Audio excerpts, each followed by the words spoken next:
Welcome to study session number 2 on photosynthesis. So earlier we discussed about plants, so we talked about the leaf and the different parts of that, the midrib, the petiole, the blade, the veins. If we are going to zoom in really close inside the leaf, we have the leaf, take a section of that, zoom in, we see the plant cells, zoom into that and blow it up really big, we have this organelle. Now, if you remember, an organelle is something like a nucleus, a mitochondrion, a Golgi apparatus, something kind of like our organs, like our heart, our lungs, our stomach. They're organs that do things for us.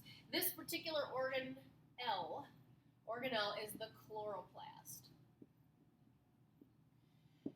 And you will notice that I am using the green marker to draw the chloroplast and all of the things that go with the plant. This is because we have chlorophyll as our main pigment in plants. Now, the one that we are talking about the most is chlorophyll A, and we will revisit that after we talk about the process. But chlorophyll is a pigment, and pigments are things that will absorb light. And so that is really helpful to a plant because that's what we need. And so we are going to start out in part of the chloroplast, this part, in fact, which is called the grana. The grana is made up of little stacks of discs. These are called thylakoids. So many different thylakoids make up one grana. Now the grana is each one of these is filled with chlorophyll, so they're green in color. And so these guys, the thylakoids, are going to be where we are going to see the absorption of sunlight, which is really important for our first part of photosynthesis, which is called the light-dependent reactions. So let's go ahead and get started going over the process.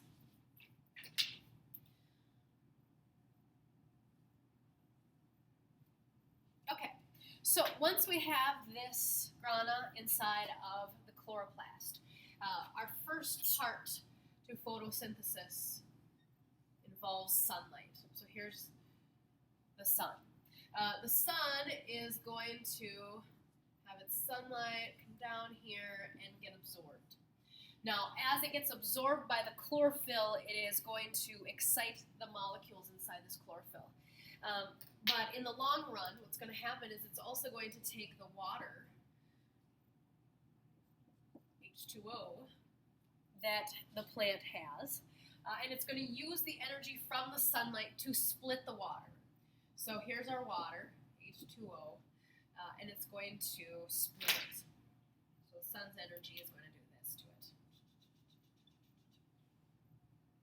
Now when it does that, it is going to leave us with hydrogen ions, which are charged particles, and it is going to leave us with oxygen. Now the oxygen, in this case, is going to be given off. So we're going to have oxygen as a byproduct from the light-dependent reactions, because we do not need that. So we have the hydrogens left over. Now, the hydrogens are going to be very important, as well as the energy that is left over from the splitting. Because remember, every time a bond is broken, energy is released. And so when that happens, we have some things being formed. Particularly, this energy is going to make ATP, which is an energy carrier. We also have NADPH. So you can see these H's are going to go there. NADPH is also an energy carrier. And so in its energized form, it is called NADPH. Its de-energized form we'll talk about in a little while. So these guys are going to mosey on over into the Calvin cycle. So this part that we just went through, this is what we call light dependent reactions. Okay, so they occur in the grana.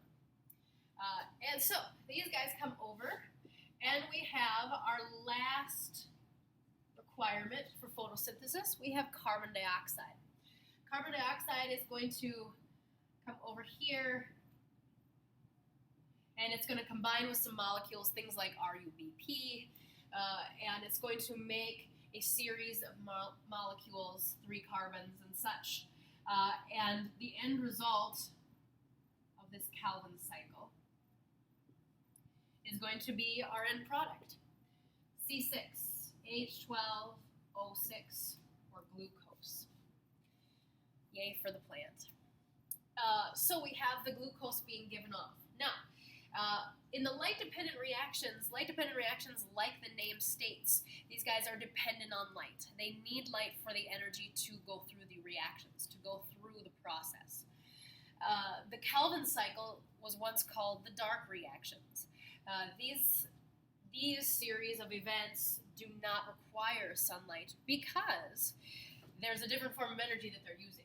The ATP and the NADPH are being used as energy to make the glucose. Now, once they are done in this process, they are going to be de-energized. So we have ADP, which is left over, and we have NADP+. So you can see that they have lost their energized form. But they're going to be recycled, and they're going to go back into the light-dependent reactions and become energized again.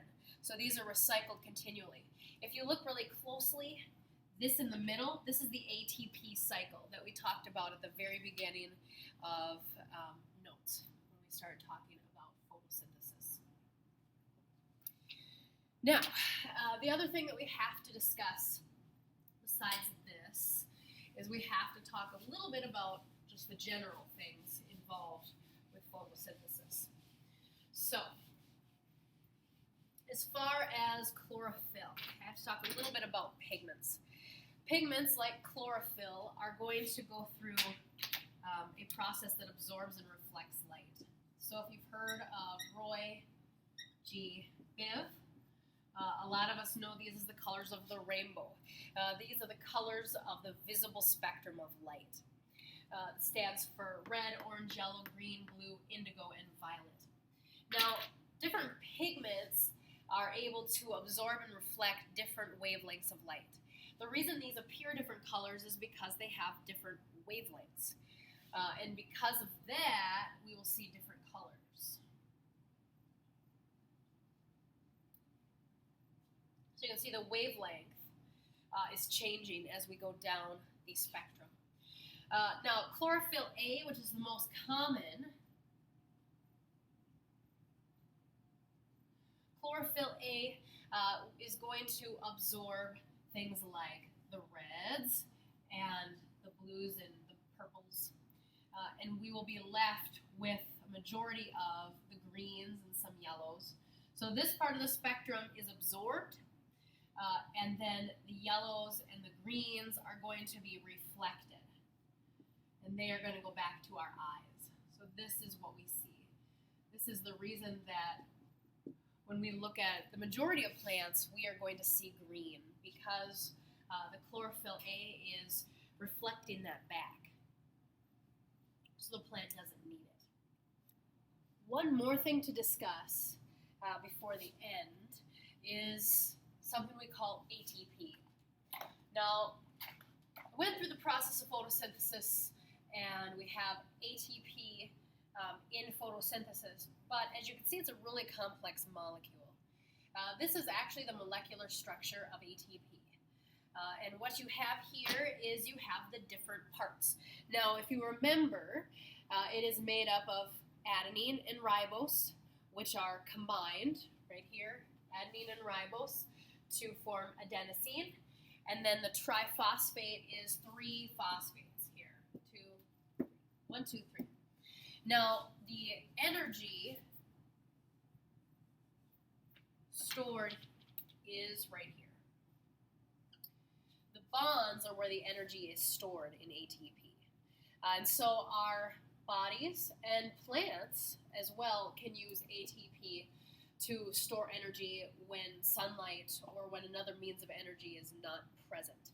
We will talk more about the ATP cycle and how ATP works in our bodies in our next unit. But I did want to cover a little bit about ATP. So ATP, what we have going on here, ATP is the energized form. It has the 3 phosphates. When we disconnect this right here, this bond, if we disconnect that, we're able to give off energy. And that energy can be used. Once we've done that, we are going to have ADP left over. And then once we get to, in this case, for instance, the light-dependent reactions, we can re-energize it and get ATP back. So this reaction is what we call a double-sided reaction. It's a reversible reaction. So it can go one way and back, and it can be reused over time. The other energy carrier that we see in photosynthesis is NADPH. And NADPH can lose its energy and become NADP+, and then it can go back and be re-energized again. So these are the 2 energy carriers that we are dealing with in photosynthesis.